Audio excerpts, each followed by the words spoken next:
So, snow, April 7th.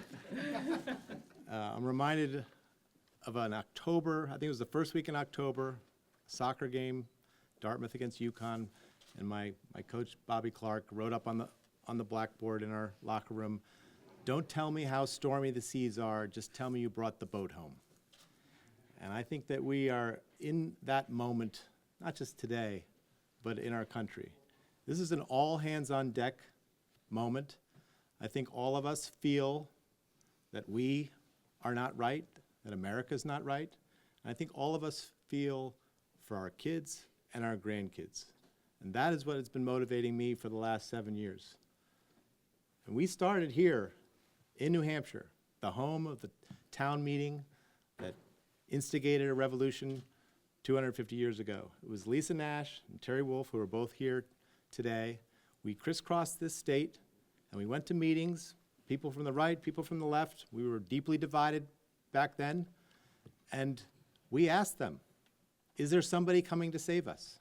And all of them agreed there wasn't.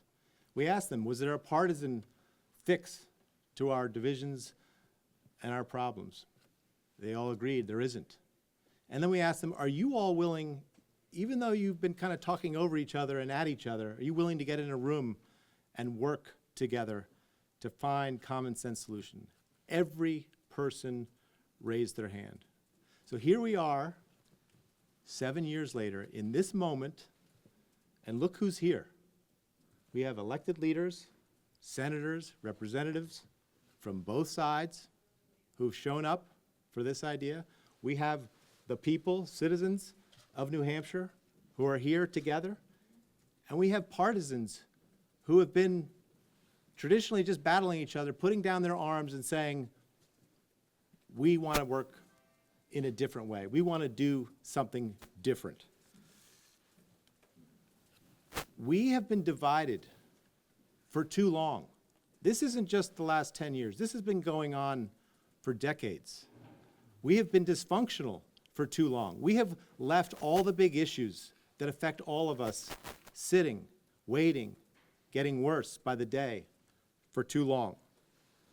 So I was a kid. My dad, I don't know how it happened, but he put in front of me the poem by Longfellow, Paul Revere's Ride. And I learned it.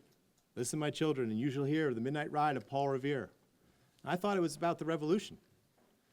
And then when I was an adult, came to find out that Longfellow wrote it in the lead up to the Civil War. And he wrote it because he wanted to stir the patriotic heartstrings and get people realizing what we're fighting about and fighting for. And in that moment, people knew that a free society was at stake. It is no different today. Our free society is at stake, and everybody knows it. We see it in the polarization, the factionalism. We see it in the aggregation of wealth at the top that was just like before the Great Depression. We see it in the violence, political violence that we saw in the 60s. And we see it with the fear that everybody has with the impending transformation of AI. My son, Wyatt, who's 22 years old, is standing right here. There is not a young person who has just graduated college that is not genuinely fearful for their future. This is our wake-up call. The people are going to have to decide these big, big decisions. We know there's no partisan fix. The partisans, they are stuck. They are here today because they know that they're stuck. They're in a box. You can't fix these big problems. We can't decide if AI is going to control us. We can't get our fiscal house in order. We can't decide if we're a blood and soil nation or a creedal nation based on an idea and ideals. The people are going to have to decide these big questions, and we need the mechanism to do it.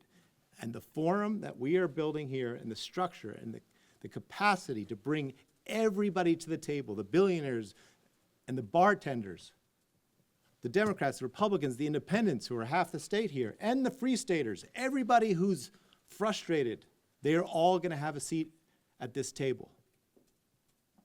If you build it, they will come. We've built it, and they're coming. 5,000 people in the last 2 weeks have already come onto the platform. That is a big deal. 500 of them have already given specific ideas on how they want to change the state of New Hampshire. We will have succeeded here in New Hampshire and in South Carolina and in Nevada if the first bill that those 3 legislatures look at comes from the people of their state.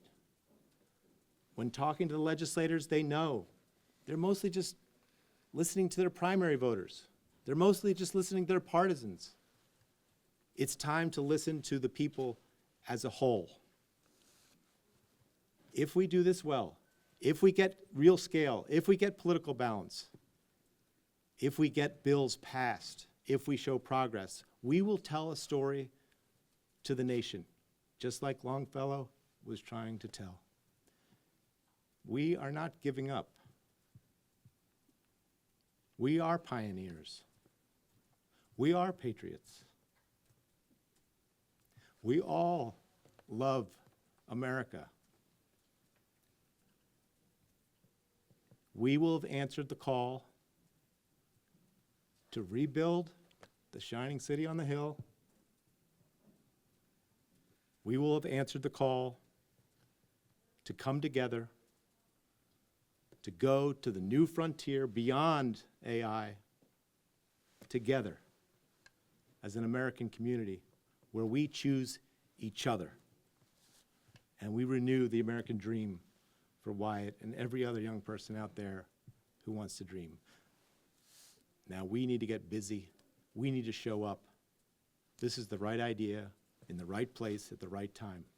Now let's go do it.